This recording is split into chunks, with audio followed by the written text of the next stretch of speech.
Merci de nous choisir pour vous informer, mesdames et messieurs. Vous êtes sur Radio Djena. C'est bien l'heure de Sport Plus avec trois sujets au menu donc de ce nouveau numéro.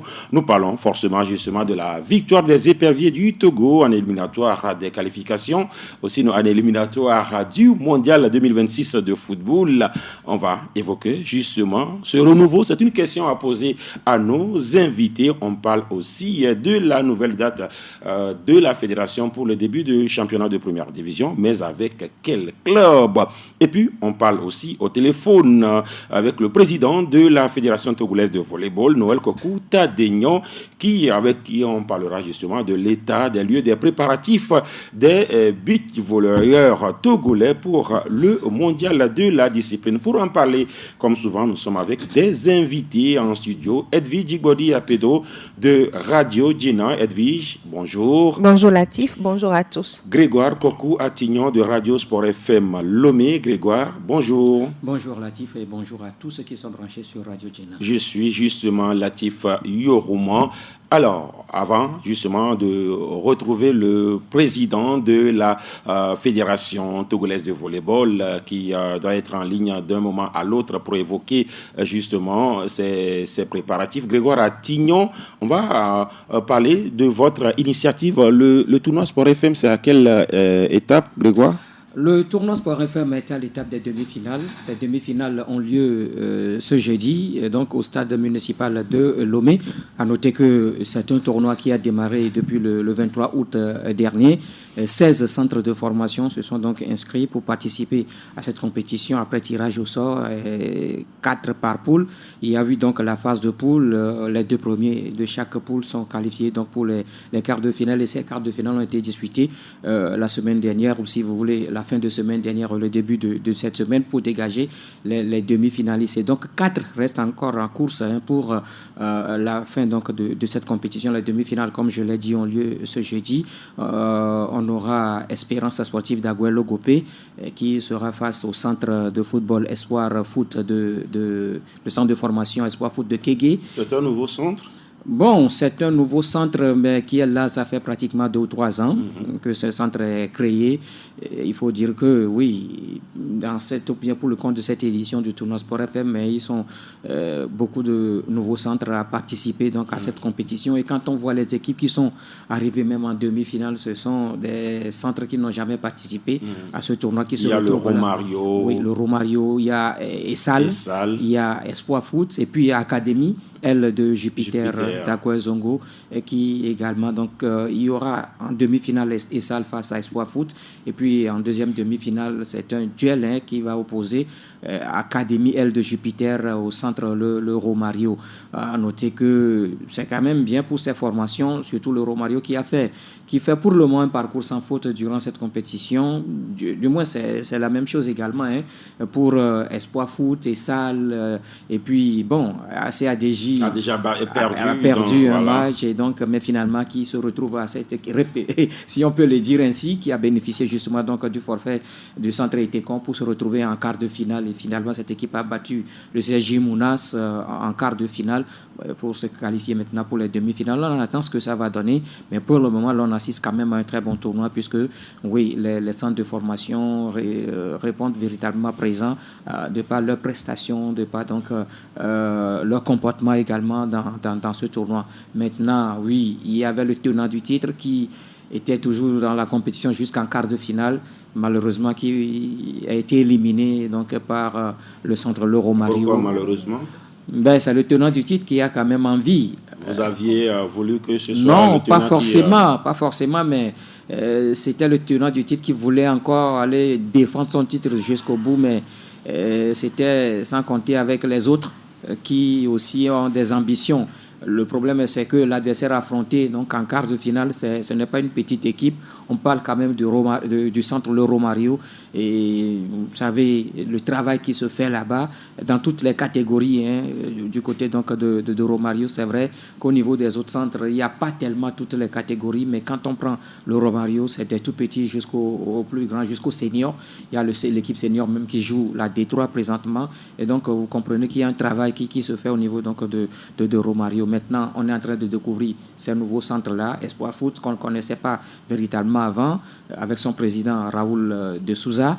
Il y a Essal, qui est aussi là pour la première fois, CADJ, avec son président, son manager, son coach Zerifou Ibrahim. Oui. Et donc, sans oublier, je le disais tantôt, le Romario, avec son président Jacques Adjiwanou, sans oublier le directeur Mario Apedo. Qui est connu, voilà, ici, c'est Apedo, voilà, Apedo.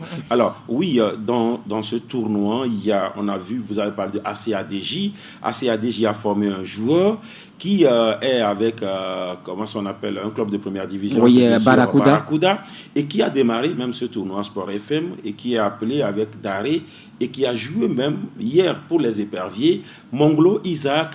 Le renouveau dont on parle, ça passe forcément par ces centres de formation. Oui, je pense que aujourd'hui, quand on prend la sélection du Togo, il y a des problèmes. Bon, on va parler de cela tout à l'heure. Mais quand on dit renouveau, il faut passer par la formation à la base, parce qu'il faut avoir des sangs neufs, il faut avoir des joueurs qui ont déjà les bonnes bases.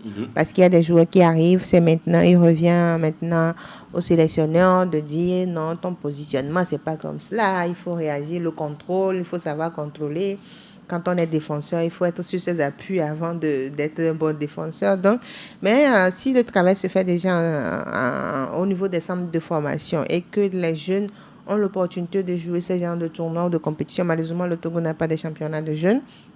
Mais ces compétitions viennent relayer un peu, bien remplacer un peu ces compétitions de jeunes. C'est déjà une bonne chose. Ça permet aux sélectionneurs de trouver les pépites et de les jeter dans le nid des éperviers et de les tester aussi, comme cela a été le cas pour le joueur de AC Barracuda, Monglo Isaac. Monglo Isaac. Je pense que c'était une belle opportunité pour lui, même si le Togo a gagné, mais ce n'était pas un résultat, on va dire... C'est sa toute première sélection. C'est sa toute première sélection. Il était avec le groupe. C'est ce qu'on demandait, la première fois qu'il joue. C'est ce qu'on demande aux sélectionneurs, parce que pour avoir des joueurs qui aujourd'hui vont prendre la place de Alexis Romao, qui est en train de partir, il faut les tester. Ce n'est pas sur des grands matchs qu'il faut les tester. C'est sur des matchs où on sait qu'il n'y a plus d'enjeu, sauf qu'on est en train de chercher un bon classement, mais on peut les tester et ça les permet aussi d'avoir, un bon CV aussi pour titiller les clubs qui sont à l'extérieur. C'est important de souligner cela. Jeudi, demi-finale, vous finissez quand? La compétition prend fin le dimanche 14 septembre, le jour de l'anniversaire de la radio. De la radio. Radio Djena, le tournoi, ça aura lieu, Edwige? Oui, la Coupe Djena, organisée l'année dernière par Radio Djena, est récupérée cette année par l'association qui gère les actions sociales du groupe Djena Media. Donc, la Coupe Djena va se jouer en octobre à l'occasion de la journée de la jeune fille, puisque c'est une coupe destinée aux joueuses de moins de 20 ans. Donc, à l'occasion de la journée de la jeune fille, le 11 octobre, la Coupe Djena va se disputer. Mais ce sera les finales pour le 11 octobre. Le 11 octobre tombe sur un samedi, mais on va commencer. Les phases de poule se joueront le 4 octobre et la finale le 11. Et la phase finale. La phase finale le 11. La phase finale le 11 pour observer ou bien pour célébrer cette journée de la jeune fille. Avec justement des centres aussi. Vous allez vous baser sur les mêmes centres. Les mêmes centres, parce que les centres travaillent, ce n'est pas seulement avec organisés. Oui, bon, bien évidemment. Ce n'est pas ceux qui s'entraînent sous l'arbre. Non. Donc, ça serait avec les centres organisés. Il y a des centres qui étaient avec nous. On va les reconduire. Et voici, on va ajouter d'autres centres. Voilà ce qu'il faut dire justement de ces initiatives. On va parler maintenant.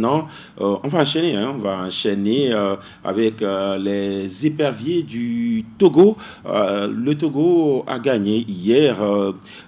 Les gens font semblant de dire ça ne fait rien, on est déjà éliminé, mais les gens étaient contents, Grégoire. Même vous-même, je vous ai vu content hier. Attends, qui n'est jamais content d'une victoire? Je ne vois pas quelqu'un qui, après avoir gagné un match, va commencer par pleurer parce qu'il a perdu. Et s'il pleure, c'est également des pleurs de joie. Et donc, oui, le Togo a gagné, c'est bien. Ça, c'est évident. C'est une très bonne chose parce que, oui, on attendait donc quand même une victoire dans ces éliminatoires du mondial. Mais comme on est désormais habitué à ces victoires, c'est des victoires pour du beurre parce qu'on rate déjà la qualification. C'est après avoir raté la qualification qu'on arrive maintenant à gagner le match alors que ce n'était pas l'objectif. L'objectif, c'est quand même d'essayer de bousculer un peu ces équipes-là qui seront en haut du tableau. Maintenant, le Togo a gagné. C'est ce qu'on voulait, c'était l'essentiel. Quelle que soit la nature donc de la rencontre, oui, on n'a pas... L'essentiel, c'était de gagner. C'était de gagner. Pour vous, ou c'est ce que Daré a dit? Non, ce n'est pas ce que Daré a dit. L'essentiel, c'était de gagner pour quand même ramener cette confiance-là qui devait y avoir entre le public et l'équipe. Elle est de retour déjà, cette confiance? Pas forcément, hein, pas forcément. Et vous savez, c'est juste une victoire. C'est un match que le Togo vient de gagner. On ne va pas forcément dire que cette victoire-là ouvre déjà la porte à de grandes choses, mais c'est les prochaines rencontres, les prochaines échéances à venir, c'est par là qu'on saura si véritablement c'est une victoire qui va continuer ou si ce serait juste une victoire de passage. Donc, il faut des victoires pour pouvoir... On va ouvrir une fenêtre avant de revenir parler des éperviers. Forcément, la fenêtre, c'est bien sûr le beach volley. Sinon, le volleyball, vous savez, le beach, c'est une aile marchande, comme on le dit.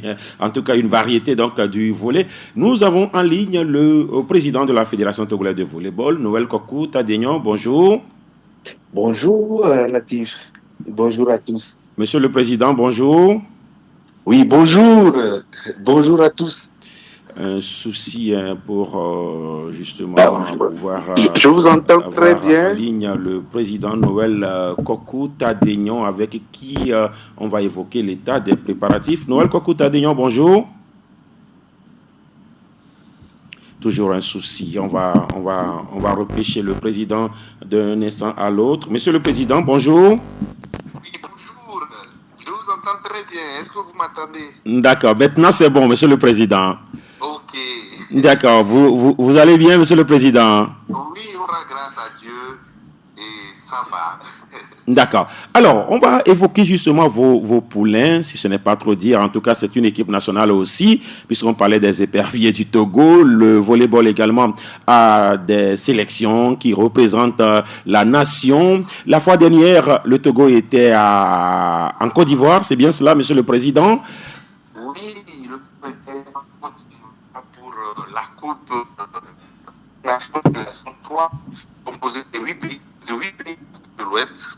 Donc, qui nous a servi en tout cas de test parce que nous sommes en plein dans la préparation des championnats du monde.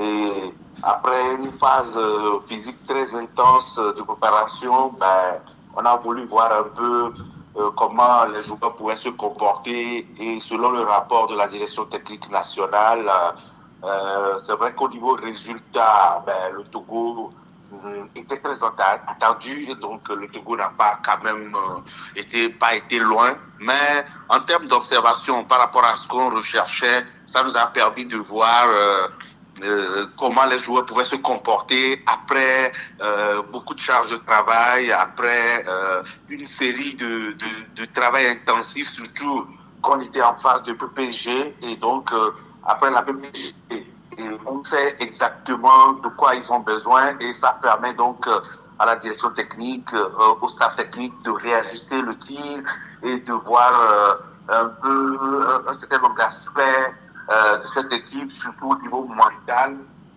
pour pouvoir continuer le travail et les aguerrir pour le jeu. Alors, à vous écouter, ça suppose qu'il y avait un truc spécifique recherché dans cette compétition. Ce n'est pas forcément de la gagner. Exactement. Selon le planning de la direction technique et du staff technique, l'objectif n'était pas d'aller gagner, parce que généralement, quand on va à ce genre de compétition qui se situe en phase de préparation, et on a des résultats qui sont des résultats qui induisent en erreur. Et du coup, si on recherchait la gagne, ça allait fausser le travail.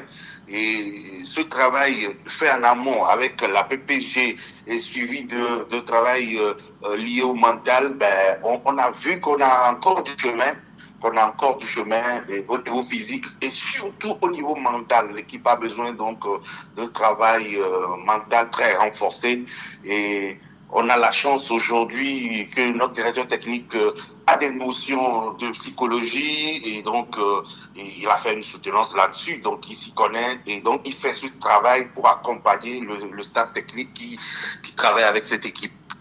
Aujourd'hui, si on met l'un dans l'autre, à quel pourcentage on peut évaluer l'état des préparatifs côté technique en ce moment, Monsieur le Président? Alors, je peux dire que nous sommes à 45%. Nous sommes à 45%. Le travail continue. Et puisque dès leur retour d'Abidjan, ils ont eu quelques jours de repos, ils ont entamé la préparation spécifique. Donc, tout ce qui est tactique, tout ce qui est technique, et avec le renforcement psychologique, nous avons la chance d'avoir aussi un soutien de taille. Benjamin Petit, l'unique médaillé olympique du Togo, qui volontairement, bénévolement, a aussi voulu nous aider dans l'accompagnement de ces joueurs par des conseils. Il est là, les soutenir et donc il les pousse aussi. Et ça suit le travail que fait le directeur technique au niveau psychologique. Et on espère que tout ça mis ensemble permettra au Togo d'être quand même à point au moment venu pour cette compétition. Est-ce que vous avez, au niveau de la fédération, un objectif pour ces mondiaux? Bien sûr, c'est d'aller loin, le plus loin possible. C'est d'aller défendre le couleur, faire flotter le drapeau du Togo. Aujourd'hui, beaucoup ne savent pas que participer à une compétition sportive est quand même quelque chose de très important. Aucune publicité ne peut atteindre le niveau de la participation à une compétition.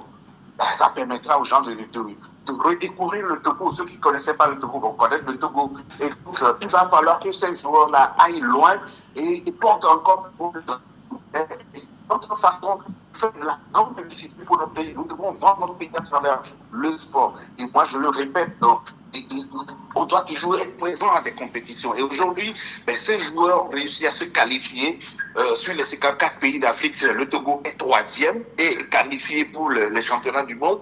Et donc, on doit y être pour pouvoir valoriser notre pays et montrer à la face du monde entier que le Togo aussi est présent, le Togo aussi est là pour avancer. Notre objectif, c'est pas forcément aller vers le podium, ça va être si l'on en est conscient, mais aller loin pour porter quand même le drapeau togolais au sommet, quoi, parce que là, ils sont pour les championnats du monde, il y aura 32 pays, 32 pays du monde entier. Et voilà, donc le travail doit continuer. Alors, au vu de vos objectifs tels que justement expliqués, est-ce que vous avez en tout cas les moyens à la taille de vos objectifs? Oui, on a quand même un accompagnement du ministère et madame la ministre qui d'ailleurs a reçu l'équipe et qui est là, qui demande tous les jours, qui demande au quotidien, je dirais, des nouvelles de cette équipe, qui les pousse, qui les encourage. Et donc, on voit l'implication au sommet de l'État par rapport à cet événement. Et ça nous réjouit que le volleyball quand même puisse avoir cette reconnaissance et ce soutien au sommet de l'État. Et donc, ça motive les joueurs. Ils sont conscients qu'ils doivent quand même tout faire et aller loin. Et donc, on essaie aussi de ne pas trop leur mettre la pression. C'est pourquoi on leur répète, essayer juste d'aller le plus loin possible. Et l'appétit venant en mangeant, on espère que voilà quoi. Donc, on ne se met pas la pression. On va se battre pour aller le plus loin possible dans la compétition. Aujourd'hui, est-ce que vous rassurez justement l'opinion parce que par rapport aux résultats d'Abidjan, il y a eu des appréhensions dans l'opinion. Est-ce que vous rassurez les gens que...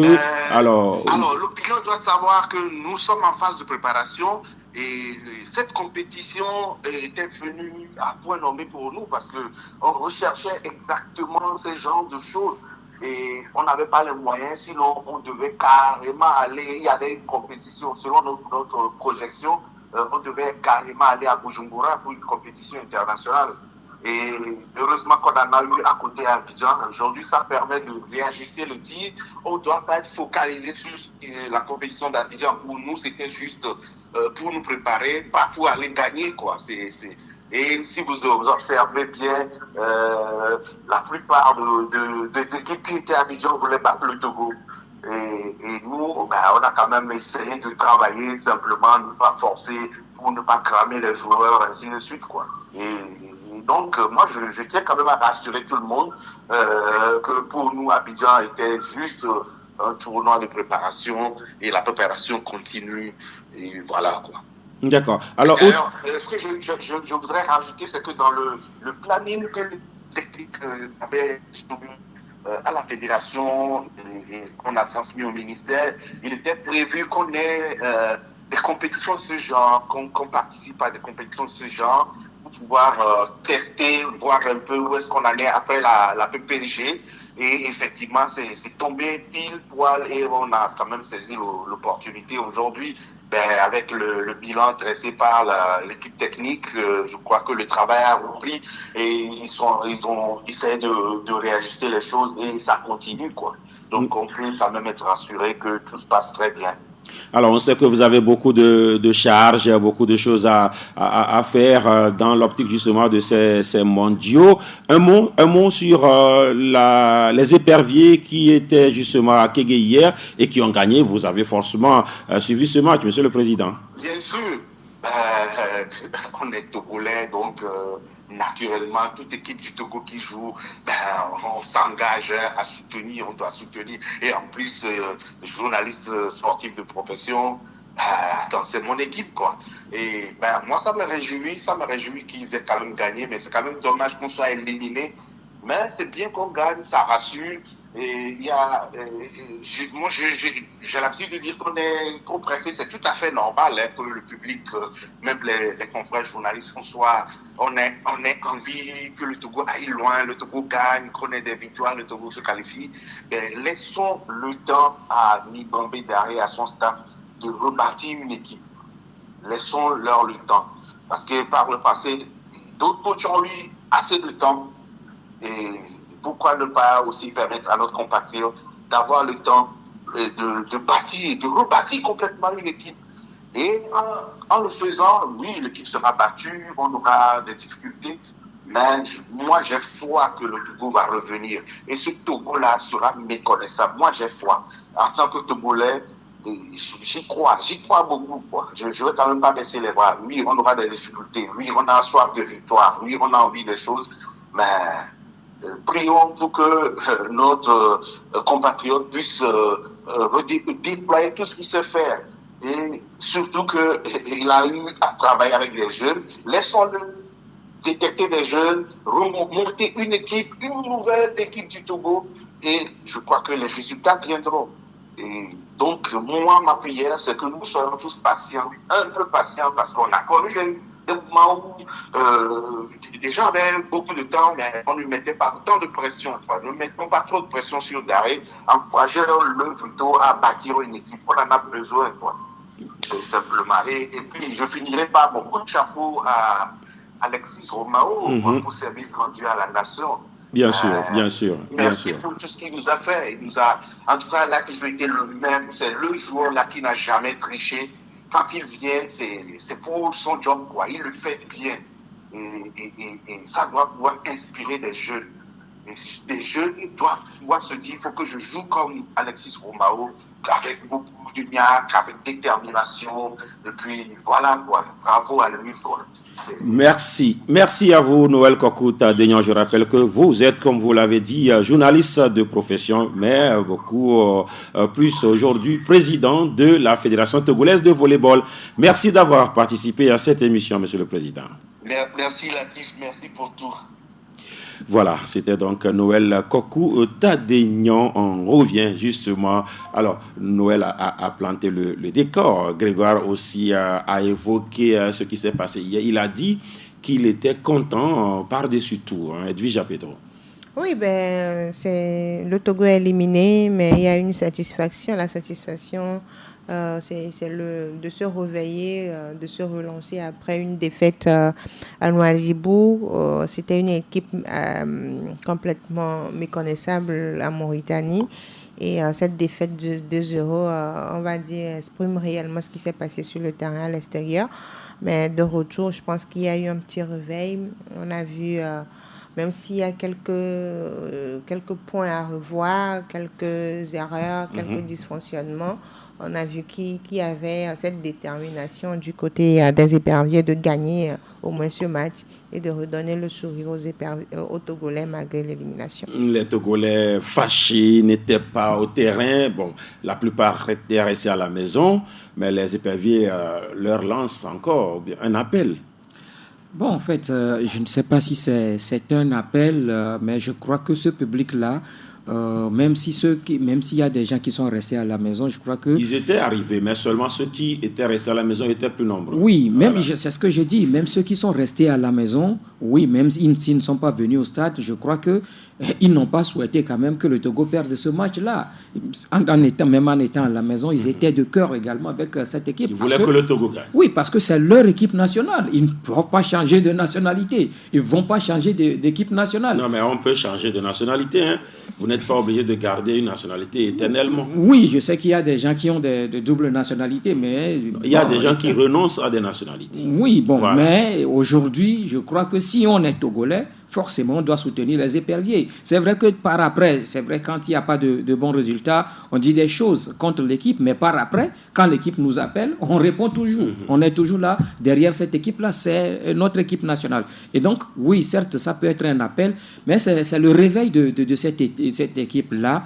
Ils se sont réveillés déjà? Non, pas forcément, mais dans ce match, parce que le Soudan, ce n'était pas aussi gagné d'avance. Si le Togo a perdu face à la Mauritanie, ce qui veut dire que le Togo peut perdre aussi devant le Soudan. Le Togo a réussi à tenir ici en échec le Sénégal, mais d'autres équipes sont venues battre le Togo. Et donc, surtout avec la défaite à Nouadhibou vendredi dernier, c'était difficile de dire que cette équipe-là allait même sortir avec un match nul. Mais par après, oui, vous savez, tout ne peut pas être parfait dans un match de football. Qu'on soit des grandes équipes ou encore des petites équipes, tout ne peut pas être parfait.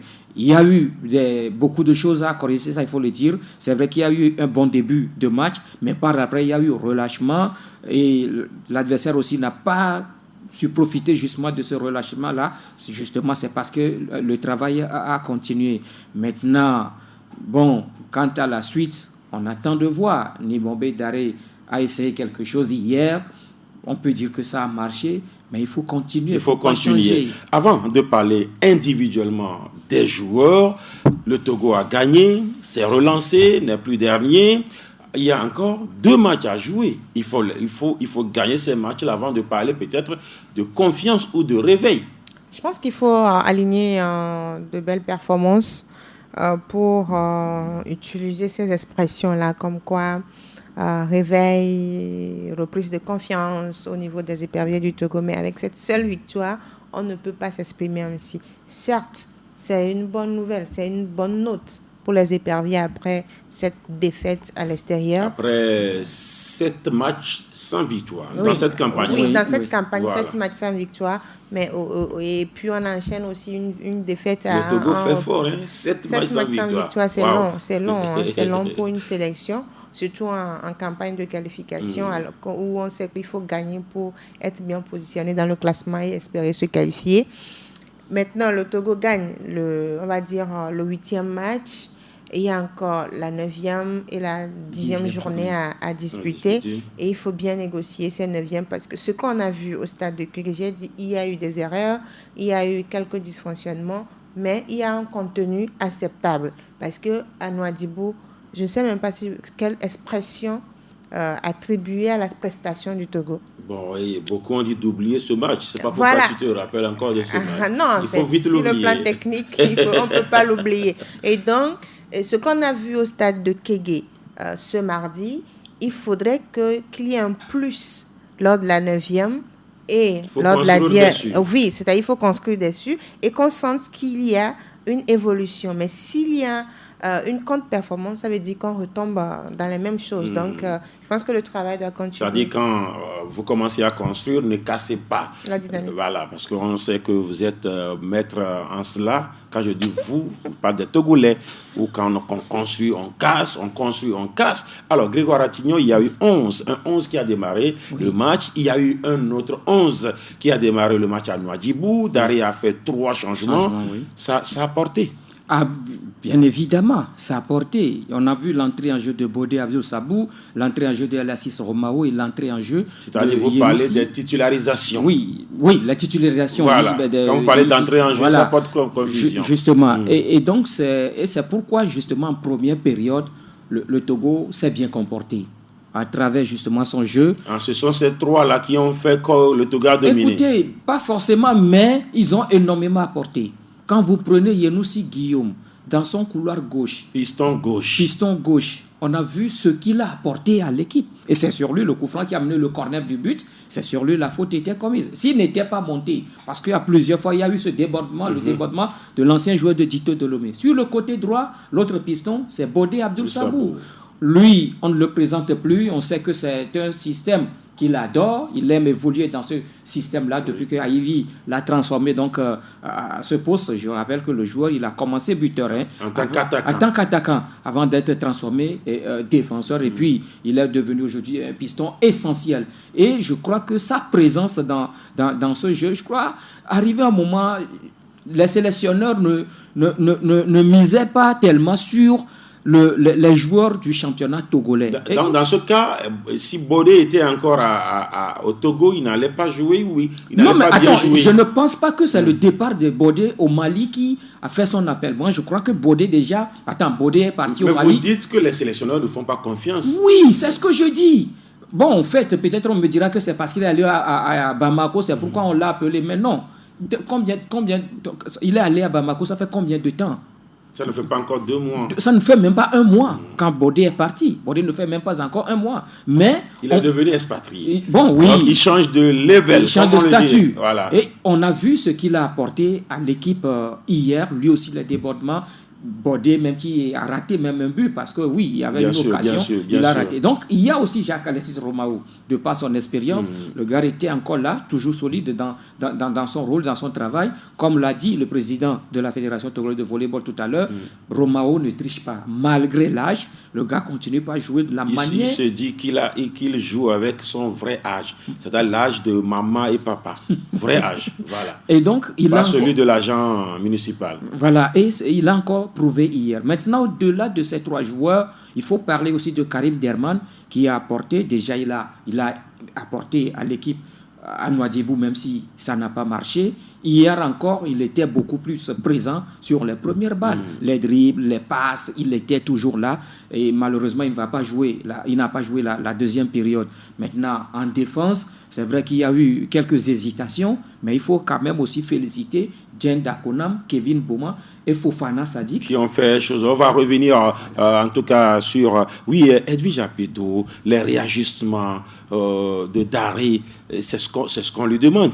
Oui, parce que quand vous constatez qu'il y a des dysfonctionnements, il faut réajuster. Et il faut réajuster en faisant de bonnes lectures.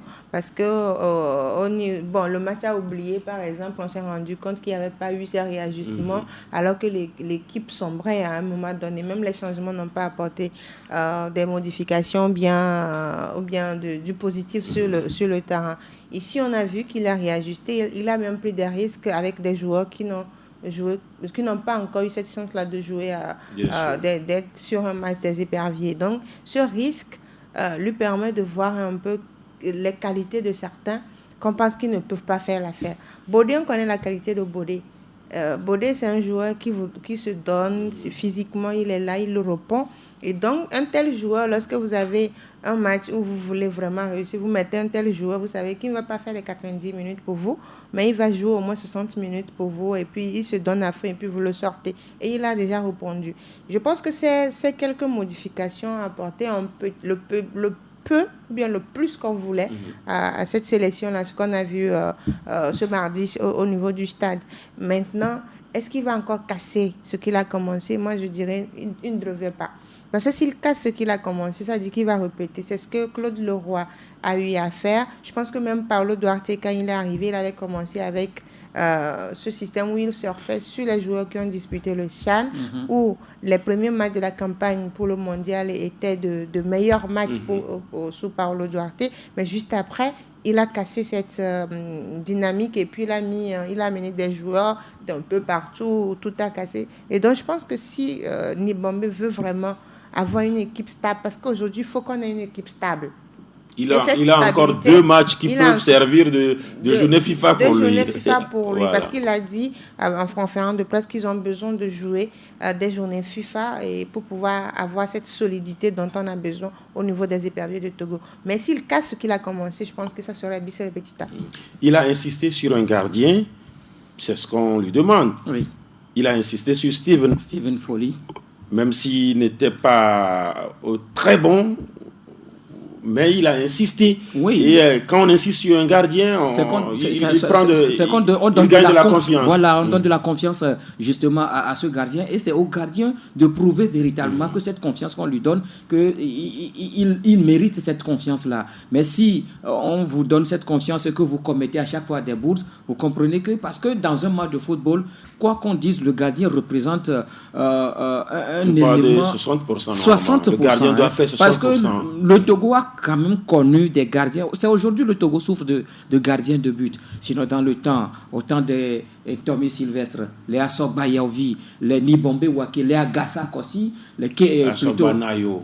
Non, Assoba Nayo, c'est un joueur. Assoba Yaovi. Assoba Yaovi, voilà. Les Nibombe Wake, Agassa Kossi, Obi Lale, Dodo. Le Togo a connu des gardiens. Et ce sont ces gardiens-là qui jouent pratiquement 60-70% du match pour le Togo. Je ne dis pas que les joueurs ne font rien. Il y a Bassa Sabiou qui a fait... Oui, il y a également Bassa Djeri. On se rappelle de son match mémorable à Blida. Voilà. Mais aujourd'hui, quand on veut faire le choix, on ne donne pas on ne choisit pas d'abord le gardien, mais ça c'est pas après qu'on vient choisir le gardien parce que on ne sait pas qui prend. Alors qu'avant, on sait que c'est Agassa et les autres.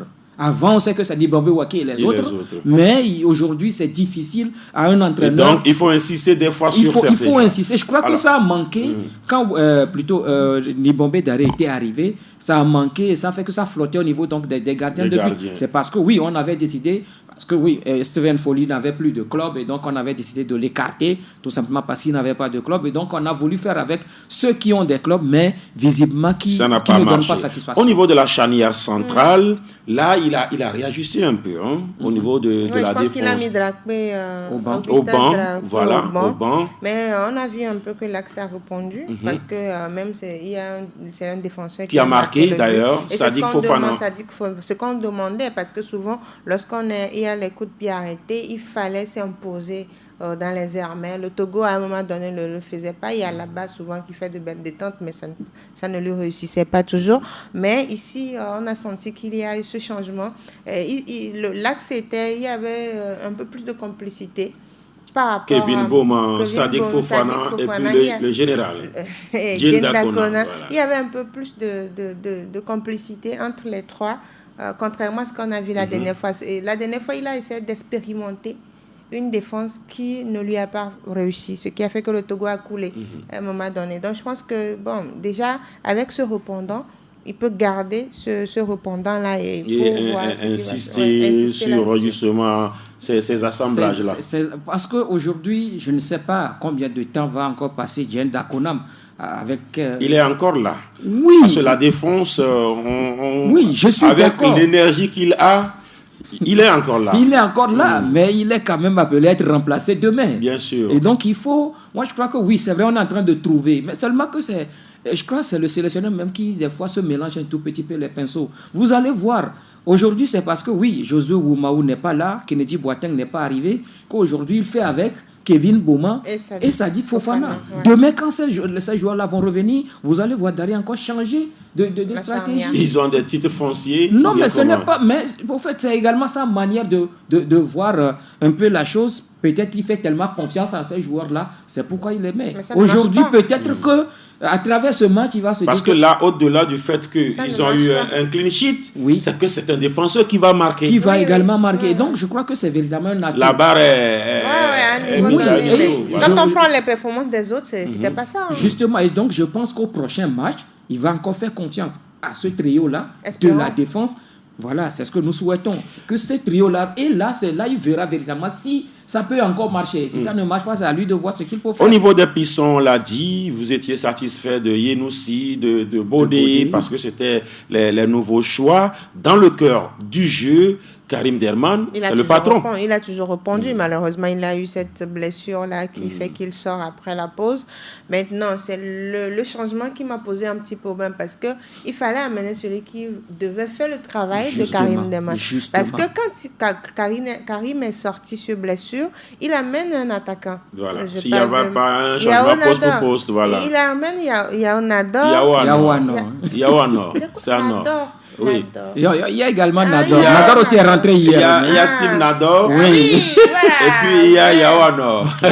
C'est de nous qui... Yao Anor qui rentre alors que normalement ça ne devait pas l'être parce qu'on a sur le banc, je pense qu'on a un milieu de terrain. C'est bon, il a corrigé cela en faisant rentrer Manglo finalement. Manglo est rentré pour corriger cela, mais si on était face à une équipe qui voulait remonter ce but, qui avait la capacité... Ils ont failli. C'est ce que je dis. Oui. Qui avait la capacité de remonter ce but rapidement, c'est qu'on va nous battre avant qu'on ne corrige. Et donc, normalement, ces erreurs ne sont pas à commettre. Parce que vous avez un playmaker qui sort, mettez quelqu'un qui va jouer le même rôle. Et sur le banc... Peut-être que Manglo était trop jeune. Il y avait non, mais il y avait également Tchakei Marouf. Et pourquoi il ne l'a pas fait jouer? Quand on prend l'expérience, il y a Tchakei Marouf qui est là pour le milieu de terrain. Même quand vous prenez, c'est vrai, il y a, comment on dit, il y a Aziangbe. Qui a fait son match. Il a fait son match. Mais quand vous prenez le choix d'Aziangbe qui passe devant Tchakei Marouf dans le cœur du jeu, il y a des questionnements. Ou bien Marouf est blessé, ou il est en méforme. Peut-être en baisse de régime, on ne sait pas trop. Ou en baisse de régime, parce que vous savez que Arol aussi n'était pas là. Oui, c'est sur les séances d'entraînement qu'on voit un peu le répondant du joueur. Peut-être qu'il a observé qu'il est en baisse de régime, ce n'est pas allé. Mais ici, c'est la deuxième partie.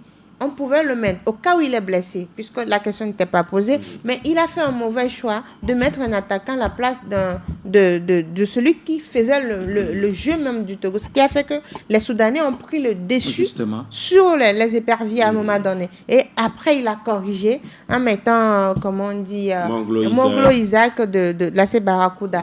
Maintenant, heureusement pour lui qui n'a pas encaissé, s'il avait encaissé, c'est qu'il a fait un mauvais casting. Mais Yao Anor, lui-même, il a quand même joué. Oui, le joueur a quand même joué. Yao Anor, c'est un attaquant. C'est un attaquant, on sait que Yao Anor... Il a fait des différences. Il a fait des différences.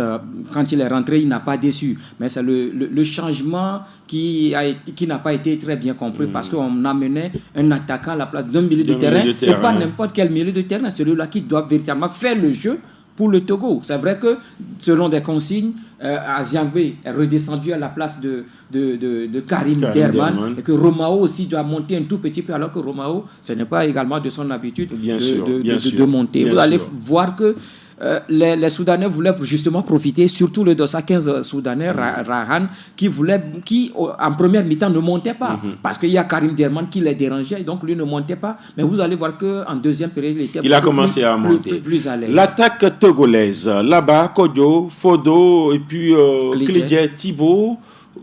Que dire de l'attaque du Togo? Klidje, il a joué, il a fait son match, mais quand on prend là-bas Fodo Kodjo, je ne sais pas le problème que le joueur a. Je ne dirais pas que le joueur n'a pas de talent. Il a ce talent et il s'impose à chaque journée au niveau de Al Ain. On a vu le joueur évoluer au Togo, on connaît un peu ses capacités et ses qualités. Sauf que depuis quelque temps, avec les éperviers, là-bas Fodo Kodjo, ça ne va pas. Ça ne va toujours pas, il ne retrouve pas ses réflexes. Je pense que psychologiquement, cela agit sur lui, ce qui fait que ça ne va pas sur le terrain. Parce que quand vous êtes un attaquant, vous avez des opportunités de marquer des buts et vous ne réussissez pas à chaque match de votre sélection, c'est que vous-même, mentalement, vous ne tenez plus. Et vous sortez même du match. C'est ce qui est arrivé à Laba Fodo. Je ne sais pas s'il y a un psychologue ou soit faire venir un ancien joueur. Spécialement pour là-bas ou pour les équipes? Non, pour parler avec lui. Parce que, spécialement pour là-bas? Oui, parce qu'à un moment l'État doit l'engager? Non, mais l'équipe nationale a besoin d'un psychologue. Non, ma question c'est que le psychologue viendra spécialement pour là-bas. Il y a des joueurs qui en ont besoin aussi. Par exemple, quand vous prenez Harold ou Roger, ce qui lui est arrivé quand il a marqué contre son club. Il a marqué contre son club. Il vient en sélection. Il marque aussi contre son club. Contre sa sélection. Il marque contre sa sélection. Normalement, lorsque vous avez un psychologue, quand vous marquez contre votre équipe sur un match décisif ou sur un match de trophée, quand vous revenez pour un deuxième match ou bien pour enchaîner une autre rencontre, il y a un travail psychologique qui se fait. Doit faire. Mais ça n'a pas été le cas. On a vu, il a répété la même chose en sélection. Donc aujourd'hui, et si rien n'est fait, il risque de continuer. Il va continuer. D'accord. Parce que ça revient toujours. Mais quand on prend Laba Fodo, je pense qu'il a besoin de cela. Et ce n'est pas parce qu'on va prendre un psychologue pour lui. Voilà pourquoi je dis l'État va dire non, pas les moyens. Mais on peut chercher. Il y a des anciens joueurs qui ont été de bons attaquants au Togo. Ils peuvent l'aider. Il y a eu un coup de tête magistral et il y a eu un gardien qui a sorti la parade du match, le gardien soudanais. Oui. Alors, mais derrière, les occasions de là-bas, mais il avait besoin de quoi encore pour peut-être mettre le ballon au fond? Oui, Latif, moi je voudrais même parler d'une déception. C'est la déception de l'équipe togolaise ces 2 derniers matchs, que ce soit contre la Mauritanie et puis contre le Soudan ici à Lomé. C'est la grande déception du Togo dans ces 2 matchs. C'est Laba Kodjo Fodo. Je ne peux pas comprendre Laba qui va hériter d'une balle face au portier et qui pousse trop sa balle. Je n'ai pas compris. Alors que ce sont ces genres d'occasions que Laba marque dans son club Al-Ain. Bien sûr. Et nous ne parlons pas d'un joueur qui est en train d'arriver, mais c'est un joueur qui a déjà tout fait. C'est un joueur qui connaît véritablement cette sélection. Et hier, quelqu'un le disait, son dernier but en sélection, c'était avec les Swatini, ici au stade de Kégué. De la tête. De la tête, et depuis ce temps, mais écoutez, on parle de les Swatini, je crois que ça doit être depuis 2020 ou 2021. Depuis ce temps, là-bas n'a plus marqué. Et je crois qu'elle a déjà évoqué un aspect très important. Il faut un travail avec là-bas, surtout à la maison. J'ai l'impression que le problème, c'est au stade de Kégué. Parce que moi je crois qu'à la maison chez lui. Non, pas à la maison. Je parle des éperviers au stade de Kégué. Comment se fait-il que là-bas, parce que là-bas que je connais, dans n'importe quelle position, il marque des buts, mais que là-bas ait des occasions, des fois il se mélange lui seul les pédales. Voilà, il ne sait pas quel choix faire sur une action. Je me dis, ce n'est pas possible. Il y a un problème. Et pourtant, vous l'avez dit, cette tête-là, cette balle-là qu'il a pris de la tête. Surpuissante. Oui, que le portier a sorti. Mais normalement, c'est les filets. Attends, c'était il n'y a pas que là-bas qui ne marque plus. Ils sont nombreux. Ça fait 0 but en 2 matchs pour Kevin Denke, pour Laba Kodjo Fodo et pour Klidje Thibaut. 0 but pour l'attaque togolaise. On en reparlera dans forcément les prochaines émissions. On finit avec la fédération qui a sorti un nouveau chronogramme et elle précise que ce n'est pas juste un chronogramme, que c'est une date de démarrage et elle appelle tous les acteurs à mettre tout en œuvre pour que justement ces dates-là soient respectées, c'est-à-dire le 5 pour la Super Coupe et puis le 12 pour le démarrage de la D1 du Togo. Octobre. Le 12 octobre. Espérons que ce sera le 12 octobre pour le démarrage de la D1 togolaise de football. Vous doutez? Moi, je me demande, le classement officiel de la saison 2024-2025 n'est pas sorti. Et donc, il fallait qu'on ait le classement officiel, le classement de la Fédération togolaise de football à la fin de cette saison-là pour nous dire, OK, voilà le classement officiel. Et maintenant, avec ce chronogramme, on sait qui joue et qui ne joue pas. Mais aujourd'hui, nous faisons avec le classement au niveau de nos rédactions. Sur le terrain. Est-ce que, au niveau de nos rédactions, je parle des médias. D'accord. Je dis non, je parle des médias. Parce que la D1 est annoncée, ça dit que les médias aussi vont préparer la saison. Bien sûr. En faisant les visuels, en faisant les annonces. J'ai déjà vu une bande d'une télévision qui diffuse les matchs de la D1. Dans les bandes, j'ai vu les clubs. Je me suis posé une question. Je me suis dit, ils ont mis quoi? Ils ont mis le classement des médias. Parce qu'on a un CDF ACNU qui est là. Vous voyez un peu, alors qu'il y a un contentieux qui est là. Donc, il faut d'abord qu'on ait ce classement officiel. On sait déjà qui est tombé et qui est resté. Peut-être Grégoire le sait. Grégoire, qui jouera en première division? Je ne travaille pas à la fédération. Le 12. je ne fais pas partie de la commission. Vous pouvez être l'homme de mai de celui qui va sortir le classement. Il pourra vous dire que voilà, l'homme de mai. Je dis, vous pourriez être l'homme de mai. Il ne s'agit pas forcément de travailler à la fédération Je ne le suis pas et je ne sais pas pourquoi on se précipite. Si on n'est pas prêt, il ne faut pas forcer les choses. Je crois que c'est ce qu'on a fait. On vient de rater une date. C'était le 14 septembre qui était annoncé pour démarrer la saison, le championnat. Bien sûr. Voilà, le 14 septembre, c'est demain. Et à une semaine du 14 septembre, on sort encore un autre chronogramme. Et dans ce chronogramme, ce n'est pas précisé quand est-ce que va démarrer le championnat de deuxième division ou encore d'autres compétitions. On parle seulement de la Supercoupe. C'est comme si on se focalise tout seulement sur le championnat de première division. Alors qu'on parle d'une saison. On parle d'une saison. Écoutez, il faut prendre le temps nécessaire parce qu'aujourd'hui, il y a aussi les moyens. La fédération programme le championnat. Avec quels moyens? Elle vous a dit qu'elle n'en a pas? Ah ok, d'accord. Ça, non, c'est vrai. Quand quelqu'un dit je vais à Paris, c'est qu'il a déjà son billet. Oui, d'accord. C'est vrai. On attend de voir le 12 si véritablement ça va démarrer. Un championnat qui va démarrer. Est-ce que les clubs qui vont participer à ce championnat, on les connaît véritablement? On ne sait pas aujourd'hui. C'est vrai qu'on sait que la SC Kaya Gbouglessou sont premiers et deuxièmes et vont représenter le Togo sur le continent. Maintenant, de la troisième. On sait que c'est Massier Dito également vont jouer la première division. Le reste, on ne sait pas. Le reste, personne ne sait. D'entente jusqu'à Doumbé de Mango, on ne connaît pas, on ne sait pas qui reste en première division, qui descend en deuxième division. Mais on sait qui jouera la première division. On a déjà 4 clubs qui vont jouer la première division. ASC Gbouglessou parce qu'ils se sont réunis au niveau de la CAF. Voilà. Et maintenant, c'est Massier Dito qui sont montés en première division. Donc, Entente ne sait pas s'il va jouer en première division. Est-ce qu'on ne sait pas s'il va jouer en première division? Ou encore, l'étoile filante ne sait pas qui va... Faites vos papiers avec les 4 clubs qui vont jouer. On va arrêter là. Merci Grégoire. Merci Edwige. Merci à tous ceux qui nous ont suivis. On se prend rendez-vous le mercredi prochain pour Sport Plus. Mais n'oubliez pas le Mag des Sports qui vous retrouve le vendredi à 10h. Bye bye.